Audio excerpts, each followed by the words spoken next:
Good evening and welcome to TC Network. I am Tingnay Kim Hokip bringing you today's news. Today's top headlines include Kuki human rights body seeks court monitorship probe into leaked audio tapes purported to be of CMN Biren Singh. Naga People's Front opposes boulder fencing in Naga areas. Dengue cases surge in Chorachandpur. People are advised to take precautionary measures. IMD issues red alert over West Bengal and Odisha due to Cyclone Dana, including Northeast India. News in details. The audio clips leaked online earlier this year where Manipur Chief Minister Biren Singh is purportedly heard implicating himself for his alleged role in the state's ethnic conflict have now reached the Supreme Court of India. The Kuki Organization for Human Rights Trust has now filed a petition in the top court seeking a court-monitor probe into the leaked audio tapes, which have already been submitted to the inquiry commission set up by the Union Home Ministry to probe the violence. The petition, filed through Advocate Prashan Bhushan, has said that the contents of the audio clips prima facie show the complicity and the involvement of the state machinery in violence against the Kuki community.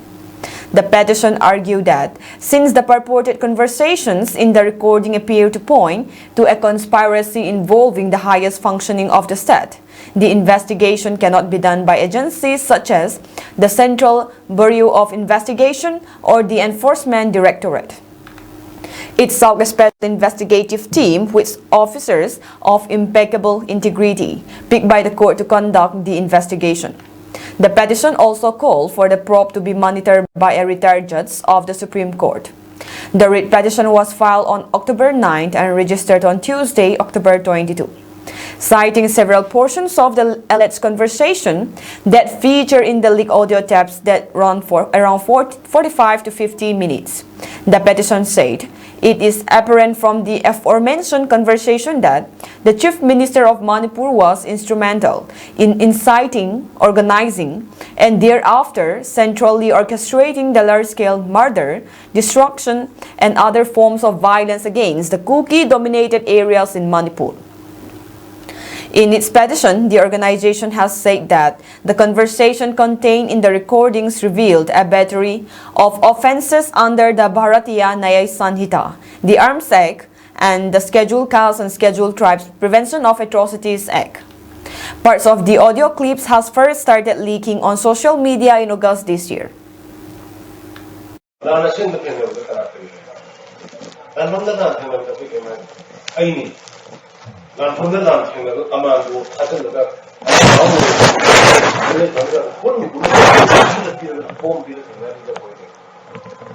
Secretary police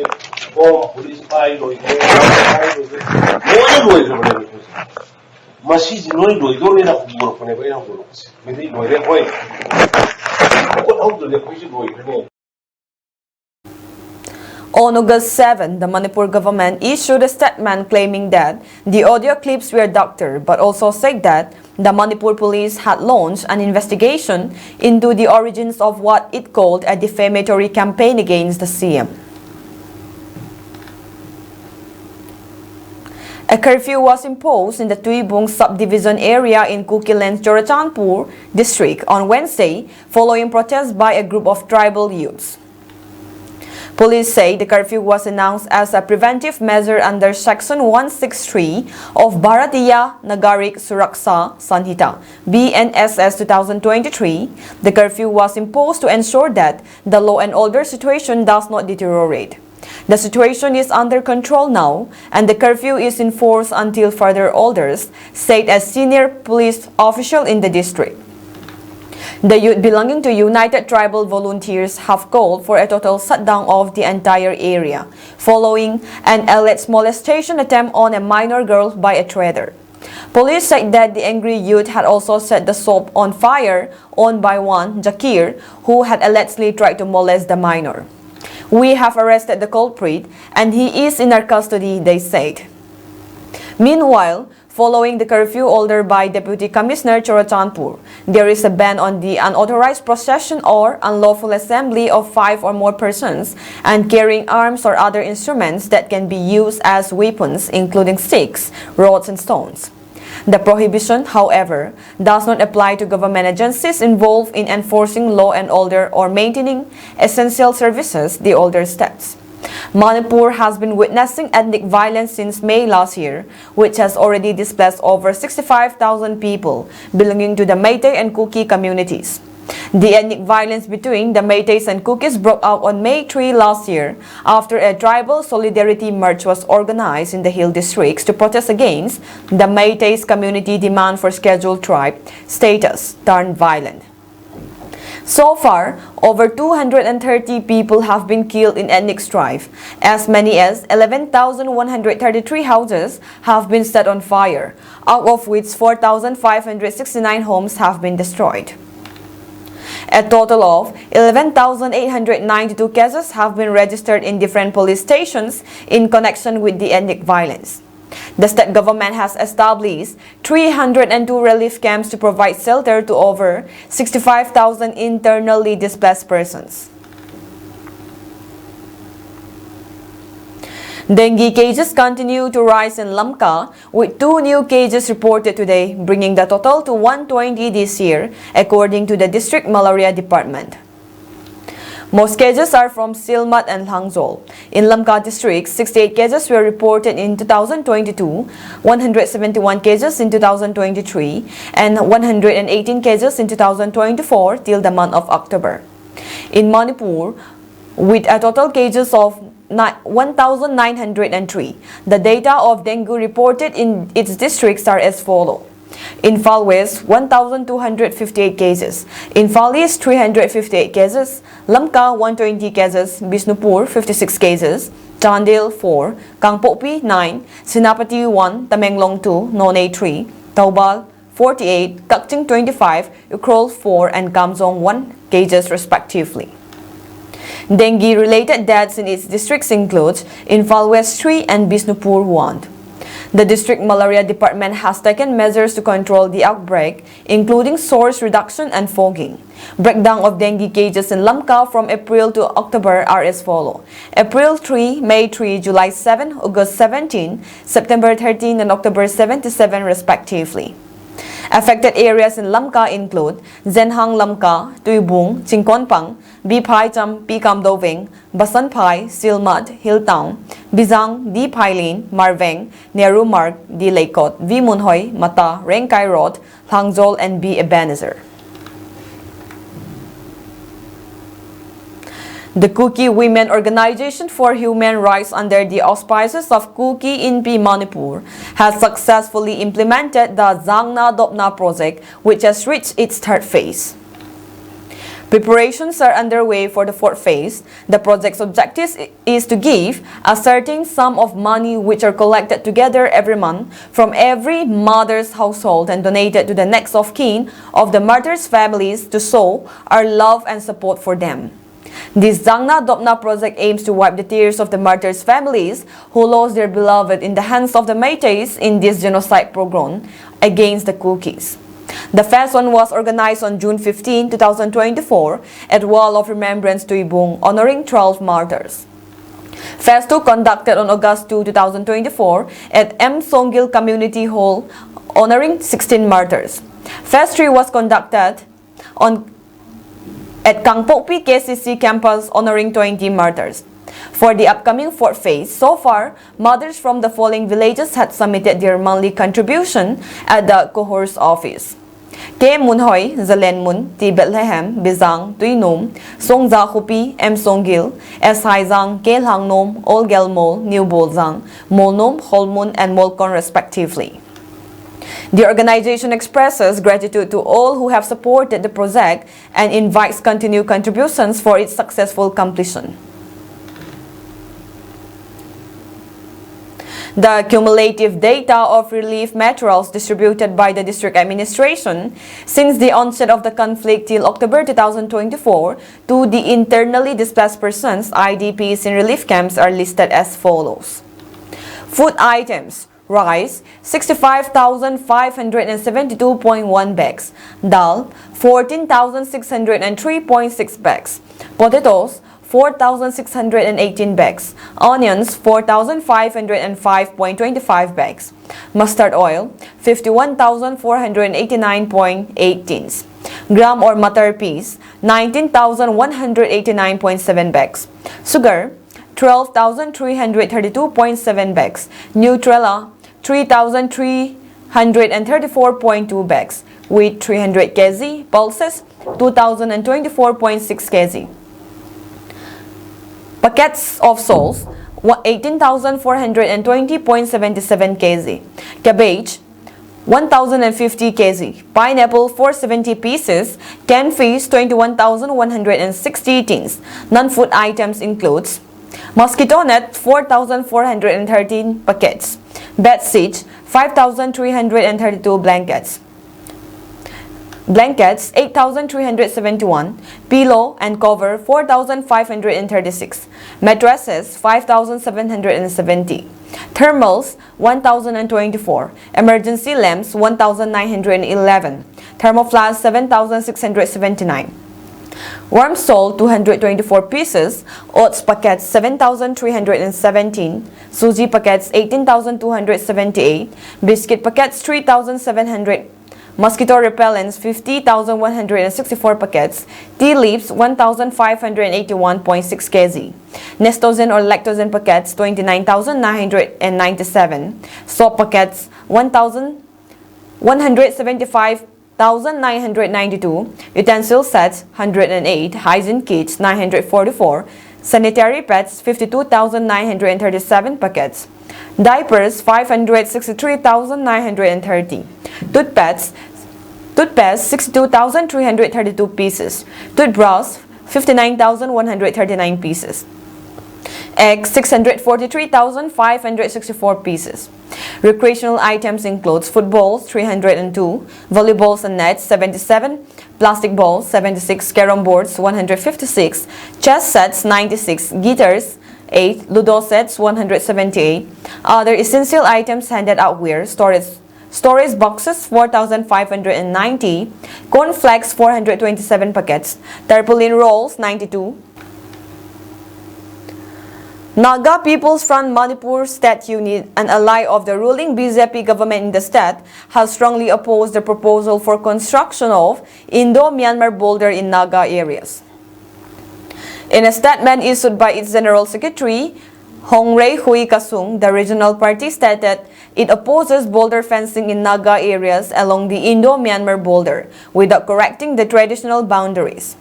NPF/MSU also lauded the resolution of Hill Areas Committee to conduct the long-pending Autonomous District Council elections and asserted it opposes any unconstitutional proposal which hamper the smooth functioning of administration.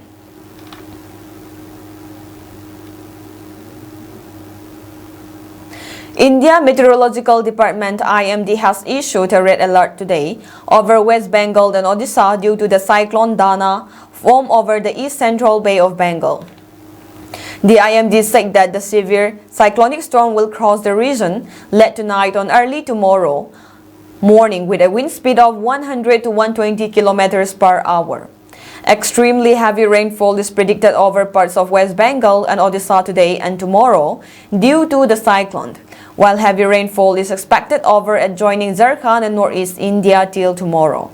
Similar rainfall conditions will also prevail in South India over Tamil Nadu, Puducherry, Karaikal and Kerala today. The weather agency has forecast no significant rainfall likely over central, west and northwest India during the week.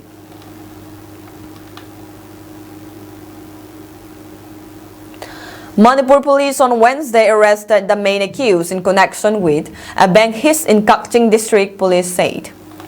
DIG Rens 2 Haubizam Jogesh Chandra told reporters a special investigation team of district police had been following the case consistently. The individual who went inside the UCO bank on October 16 was arrested today around 3 p.m. He has been identified as Naurem Romeo of Kakching Suman Laikai and was arrested from Kakching area. Rupees 3,03,500 in cash has been recovered from him. Investigation is still to recover the remaining amount and the weapons used in the incident, Jogesh Chandra said. The Naga Students Federation NSF along with the All Naga Students Association Manipur Ansam, the Naga Students Unions Chandil NSUC and its federating units visited border villages on Wednesday amid ongoing concerns over the fencing along the Indo-Myanmar border.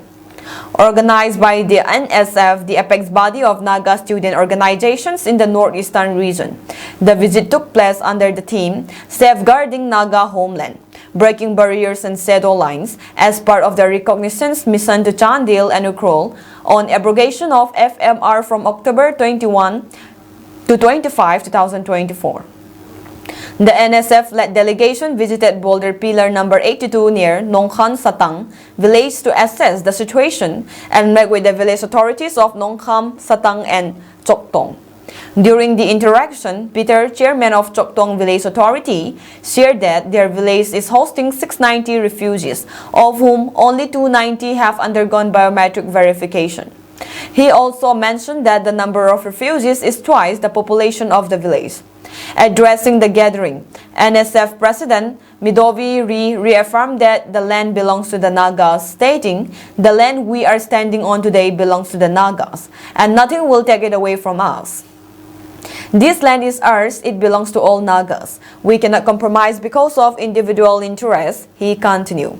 Reassured the villagers that the NSF and all Naga students would support them if they face any challenges. The NSF will continue to fight for our land and protect it, he said. Dangsom Mopham, chairman of the Ensatang Village Authority, expressed that as simple villagers, they feel voiceless regarding the fencing issue but will support the decisions made by the United Naga Council and other Naga bodies like the NSF. Runglar Ili Anal, president of NSUC, expressed gratitude for the NSF visit, stating that it highlights the significance of the border fencing issue and strengthens the Naga student bodies in Chandil and Manipur. Criticizing the center's efforts to remove the FMR through border fencing, Ilianal emphasized that it would only further divide the Nagas, who have long been fighting for their land and sovereignty. He asserted that the Nagas would never accept the border fencing. After spending the night in Ukhrul, the NSF and Ansam members will continue their journey on Thursday, visiting border villages in Ukhrul and Kamjong districts to further assess the fencing situation. The Mizo National Front MNF, led by former Mizoram Chief Minister Joram Thanga, has vowed to oppose the Joram People's Movement government's plan to transfer control of Lengpui Airport to the Indian Air Force. Speaking during the MNF 63rd Rising Day, Joram Thanga stressed the strategic importance of keeping the Lengpui Airport under the state control, recalling its vital role during the COVID-19 pandemic and border disputes. Joram Thanga warned that civil society, political groups, and the younger generation would resist any move to hand over the airport, which is essential for civilian use. The ZPM government, which assumed office in December last year, had proposed transferring Lengpui Airport to the Airports Authority of India, AAI, or the IAF due to operational losses. However, the plan has faced significant opposition from the NGO Coordination Committee, which argues that the handover would negatively impact civilians. In response to the controversy, Chief Minister Laldu Oma has formed a committee led by TBC Lalvenchunga to study the issue, but the final decision remains pending. In the wake of the findings of a recent report by India Child Protection suggesting that fast-track special courts (FTSCs) are the only way for rape and sexual abuse survivors to seek justice, IRMA has appealed to the state government to ensure that more FTSCs are established for the speedy delivery of justice. The report, Fast-Tracking Justice, Role of Fast-Track Special Courts in Reducing Case Backlogs, highlights that while the disposal rate of rape and POCSO cases across all courts in the country was a merry 10% in 2022, FTSC showed much higher efficiency at 83%, improving further to 94% in 2023. The report recommends setting up 1,000 more FTSCs for clearing the backlog and notes that the unutilized amount in Nirbhaya Fund would be sufficient for the operation of these additional courts for the next 2 years. The report warns that without these additional FTSCs, the country may never be able to clear its backlog of pending rape and POCSO cases. The report was launched at a 3-day workshop in New Delhi recently, emphasizing the urgency of making FTSCs central to securing justice for victims. Noted child rights activist and Child Marriage Free India founder Bhuvan Ribu stated, India is reaching the tipping point in addressing long overdue justice in rape and child sexual abuse cases. This is the critical moment when we must invest in the safety and security of our women and children, ensuring their right to justice by clearing all pending cases within the next 3 years by creating 1,000 new FTSCs. It's also the time to provide rehabilitation and compensation for victims and promote a legal deterrent in society by adopting time-bound policies for the disposal of cases and appeals across all courts, including the High Courts and Supreme Courts, and ensuring accountability through the justice delivery process. Child Marriage Free India (CMFI) is a nationwide campaign comprising over 200 NGOs in 400+ districts against child marriage. And in India, Child Protection and Integrated Rural Management Association are partners of the CMFI. In addition to recommending that all earmarked FTSCs become functional, the report suggests establishing 1,000 more FTSCs to address the existing backlog of rape and POCSO cases in the country. It warns that, given the current disposal rate, the country would need to clear at least one rape or POCSO case every 3 minutes to eliminate the bag are added.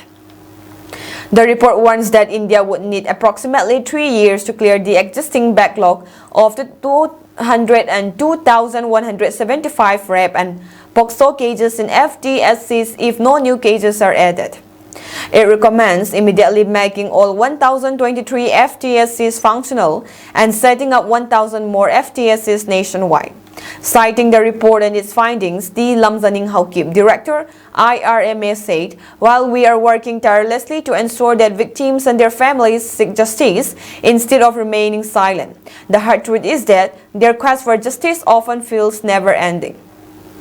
The trauma of the trial and the long wait for justice sometimes surpasses the crime itself." This report clearly shows that with more fast-track courts, our children and their families will achieve justice sooner. We urge the government to make all the FTSCs earmarked for our state operational and establish new ones. Justice delayed is justice denied, and this cycle of waiting must end. The report demonstrates how fast-track special courts can accelerate the clearing of backlog. Since the FTSC scheme was introduced, a total of 214,463 out of 416,638 cases have been resolved. Maharashtra 80% and Punjab 71% have shown high rates of case disposal, while West Bengal has recorded the lowest 2% among all states and union territories. Notably, West Bengal has only met 3 out of 123 earmarked FTSCs functional so far. To implement the Criminal Law Amendment Act 2018, which mandates strict timeline for the trial of rape and POCSO cases, and to comply with the Supreme Court directives, the government launched the FTSC scheme in August 2019 for the expeditious disposal of such cases. The report's recommendations for clearing the backlog include utilizing the 1,700 crore from the unutilized Nirbhaya Fund for establishing and running additional FTSCs, specifying appeal and trial timelines to prevent prolonged battles in higher courts, and making real-time data on acquittal and conviction in rape and POCSO cases available nationwide. The status of case disposal should also be tracked on an FTSC dashboard so that victims and the state can challenge acquittal orders promptly. The report used multiple secondary data sources for gathering relevant information, including Crime in India reports published by the National Crime Records Bureau, various parliamentary questions and answers, and information published by the Press Information Bureau. The study also used cases filed from the Access to Justice for Child program A to J to understand the impact of delays in case trials on victims. Tangkhul Frontal Organization has strongly condemned the Hill Areas Committee HSC recent decision of reconstituting autonomous district councils in the hill areas of Manipur through selection. In a press conference held at Tangkhul Naga Long at TNL President's Chamber on Wednesday, the Tangkhul Frontal Organizations such as Tangkhul Naga Long, Tangkhul Katamnao Saklong, Tangkhul Sanao Long, and Tangkhul Mayar Ngalalong, TMNL, while condemning the decision of HSC to constitute the Autonomous District Council election through selection as a temporary arrangement till the ADC election is conducted, has also demands the resignation of HSC chairman and all those elected representatives involved in taking the October 14 resolution. This is an insult to the people of the hills. Chairman of Hill Areas Committee, HSC, must go. We will not accept or honor him. The three Tangkhul MLAs must make their position very clear to the public, or else the same fate awaits for the three MLAs, state President of Tangkhul Naga Long. President of TNL, Swartvasum, stated, the recent decision of HSC is unconstitutional and undemocratic, as such would not allow to function at Ukhrul district. Reconstitute district council as such is absolutely unacceptable. We will reject outright. Because it is ab initio, unconstitutional, undemocratic, arbitrary. That is not how people's democratic institutions ought to function. Next is the question of fixing the responsibility. Who takes the responsibility? Sadly, it is the one who occupies the chair to owns the unacceptable order that has been issued as circular, saying that this be done. Now they have redirected through the government. We have accepted and agreed upon us. And so now it is for the government to execute the decision we have taken. So now we have to fix the responsibility. Since this is an undemocratic and unconstitutional decision, the one who issued the circular has to take responsibility first. So we are saying the chairman of HSC ought to go. He has no place. He has misled and he has sold out. I would even say the right of the tribals, not to be specific, the right of the Nagas. HSC is not just a one-man ship. It is not just the chairman who is there. Along with him, there are other members, and we have 3 members in the HSC, 1 minister and 2 MLAs. We will seek clarification from them. Are they party to this? If they are party to this, we have to take action as we have taken action against the chairman of HSC. If they say we don't accept this and we don't agree to this, they must straightway issue clarification and dissociate from this decision. If the caretaker chairmanship doesn't have a place in the constitution or in the law, how does this reconstitution of ADC would figure in the realms of the constitution or in the realms of the law? We are objecting to this, and there is no way we would allow the reconstituted ADC to function in the hill areas, particularly in Ukhrul district. This is absolutely clear. We would never allow such an undemocratic, unconstitutional body to function as a democratic institution, which is a democratic institution by definition. It is a representative institution, representatives of the people to constitute the right institution. It is no way it can be considered as a people's democratic institution.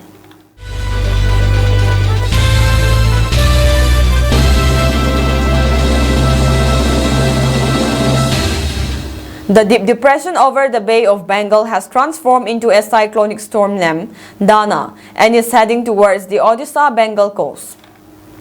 The storm is likely to make landfall between Bhitarkanika Park and Dhamra Port on October 25, Friday, according to IMD's latest update. The Meteorological Department has issued heavy rainfall alerts for multiple state districts. Consequently, nearly 10 lakh people from coastal areas prone to the cyclone are being evacuated to relief camps. Odisha and West Bengal government, Coast Guard, NDRF and other rescue forces are on alert. All schools in the coastal districts of Odisha and West Bengal have been shut, and the states have also started the evacuation process from coastal districts that are likely to bear the brunt of the cyclone. A depression over the Bay of Bengal intensified into a deep depression on Tuesday evening and is likely to become a severe cyclonic storm and cross the Odisha-West Bengal coast in the early hours of October 25 with a wind speed of 100 to 110 minute per hour, gusting to 120 minute per hour according to the IMD. The government authorities and rescue forces have begun the evacuation of people from areas that are likely to be affected the most because of the cyclone. To deal with the relocation of nearly 10 lakh people, multi-purpose cyclone shelters, flood shelters and other buildings have been identified and has been prepared for temporary relief camps. Arrangements have been made for the provision of food, drinking water, lighting, sanitation and health facilities to the people to be evacuated to such shelters, Revenue and Disaster Management Minister Suresh Pujari said. According to IMD forecast, 14 districts in Odisha are likely to bear the brunt of Cyclone Dana: Angul, Puri, Nayagarh, Khorda, Cuttack, Jagat Singhpur, Kendrapara, Jaspur, Bhadrak, Balasore, Kyonjhar, Dhenkanal, Ganjam and Mayurbhanj. In West Bengal, South 24 Parganas, North 24 Parganas and Purba Medinipur, along with coastal areas and neighboring districts like Paschim Medinipur, Bankura, Jhargram and Hooghly will witness the worst impact of impending cyclone. Two terrorists who opened fire on a camp sheltering construction workers in Kashmir's Gandarbal district on October 20, leaving 7 dead, have been captured in CCTV footage where they were seen armed with American-made M4 carbine assault rifle and an AK-47. The CCTV footage released by the Jammu and Kashmir police on Wednesday showed the two armed terrorists spent around 7 minutes at the workers' camp in Gagangir area in Gandarbal before fleeing the spot. As per officials, the footage suggests that the duo were aware of the topography of the area. The CCTV camera at the construction site captured the face of the attackers and they were bursting into the camp wielding a rifle. A report by Indian Express cited sources as saying that there was no CCTV camera installed at the place where the two terrorists first opened fire. CCTV captured the area where they headed next. The two can be seen entering and open fire. They also attacked the mess before coming out and firing on more workers, a source said. As per initial investigation, the terrorists had put a grenade inside a vehicle parked within the camp's premises before shooting the driver. After recording the statements of the injured persons and a security guard who managed to escape, it came to light that initially the workers thought that some people were bursting firecrackers. But within 2 to 3 minutes, they realized it was a terror attack, the report quoted sources as saying. The Indian Express report mentioned sources further saying that the terrorists were armed with an M4 carbine assault rifle and an AK-47 and 37 to 40 used cartridges were recovered from the spots. The duo also fired shots at every area where there was light since power at the camp was cut seconds before they went into spree. The security agencies along with the local police are now interrogating villagers to find out details of the terrorists' local handler who helped them conduct a recess before the attack on Sunday, October 20 evening.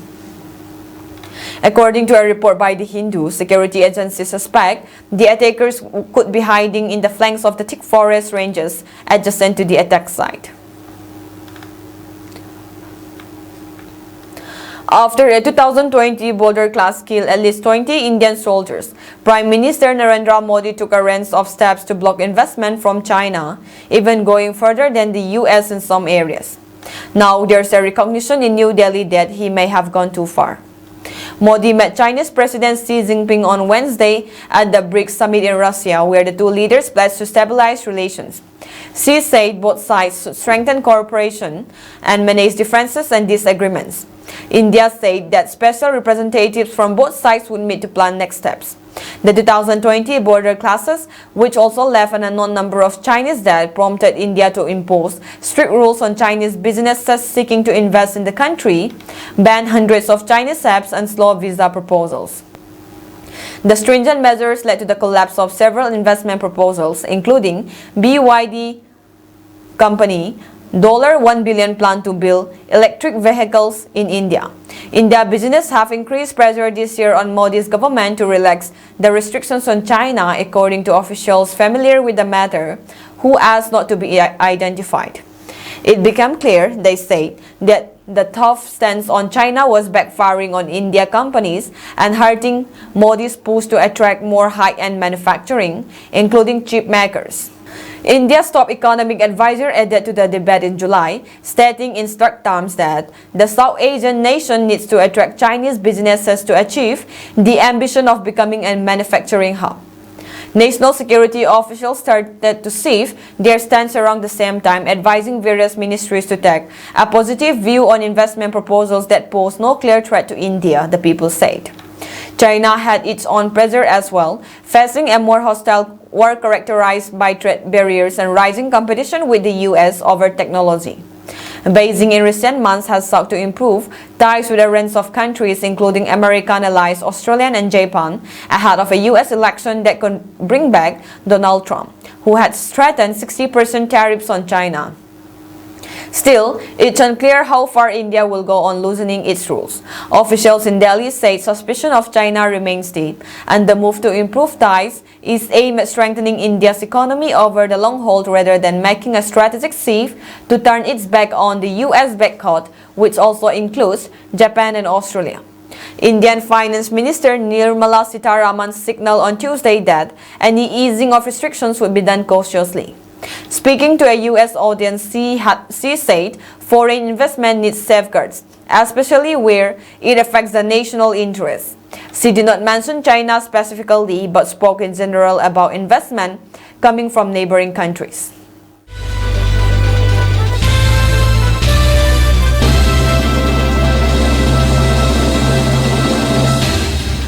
A source said that a fight broke out between the Military Council Army and the Tamil District Army and Allied Balloon Army, who came to the war at around 4 a.m. yesterday, October 23, in Namuntar village, Tamu Township, Sagang region. It is said that a master with 3 dead bodies under the Military Council has been arrested in the Battle of Yind. Yesterday morning, I was on strike from Alaska, and then the war begins, a close friend from the local resident told the media person. It is known that 3 comrades from the People's Defense Alliance Battalion 4, TSG, sacrificed their lives in the battle.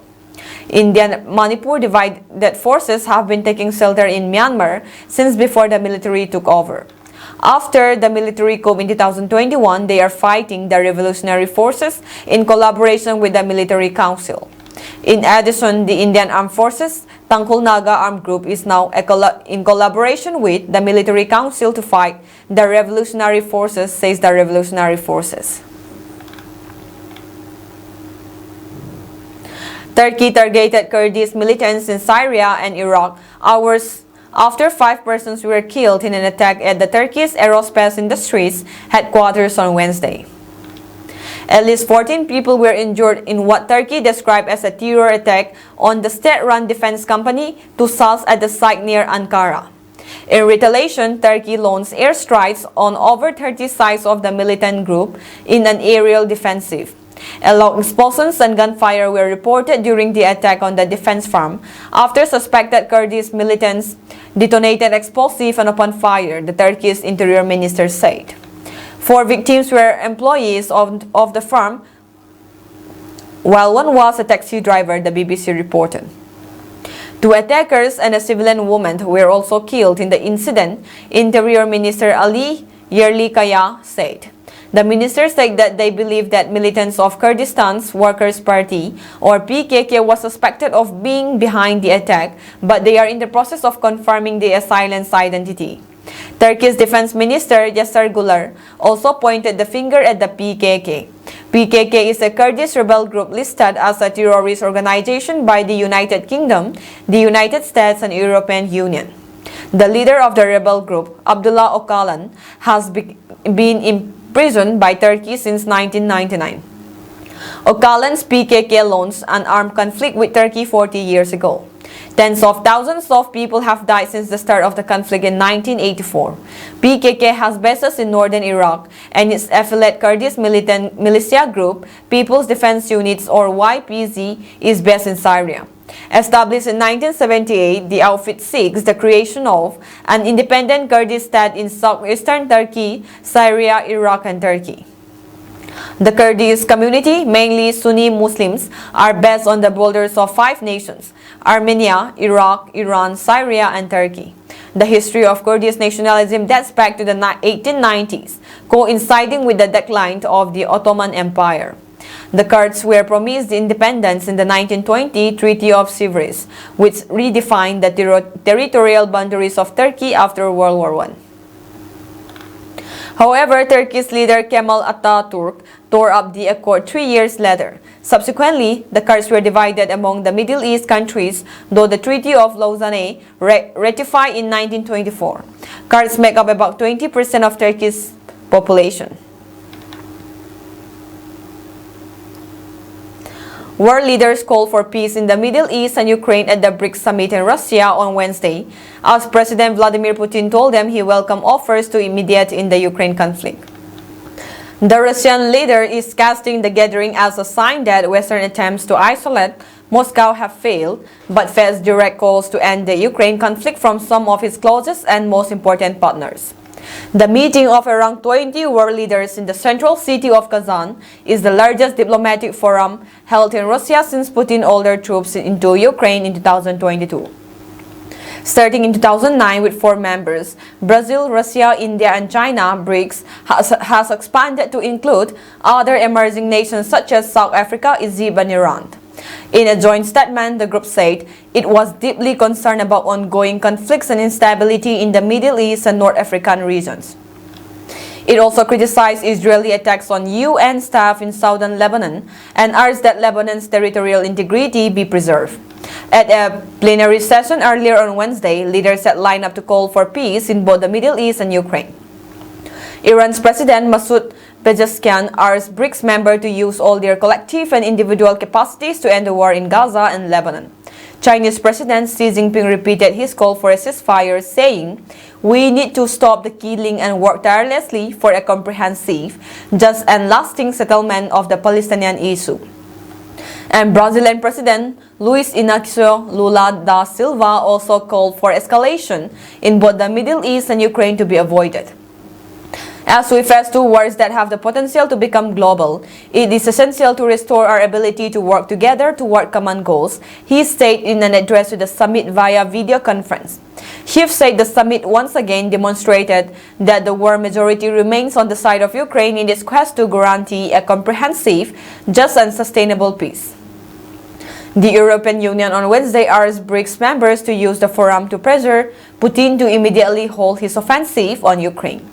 In private, bilateral talks, Putin welcomed offers by several BRICS leaders to mediate in Ukraine, even as he told them his forces were advancing to the battlefield, his spokesman said Wednesday. Kremlin spokesman Dmitry Peskov told reporters Putin had also used the meeting to tout the very positive dynamics on the front for the Russian armed forces. Russian troops have been slowly advancing in eastern Ukraine for much of 2024, though neither side has been able to make a decisive breakthrough. Xi, a key Putin ally, told the summit there must be no escalation of fighting in Ukraine. "We must adhere to the 3 principles of no spillover from the battlefield, no escalation of fighting, and no adding oil to the fire by relevant parties, so as to ease the situation as soon as possible," Xi said.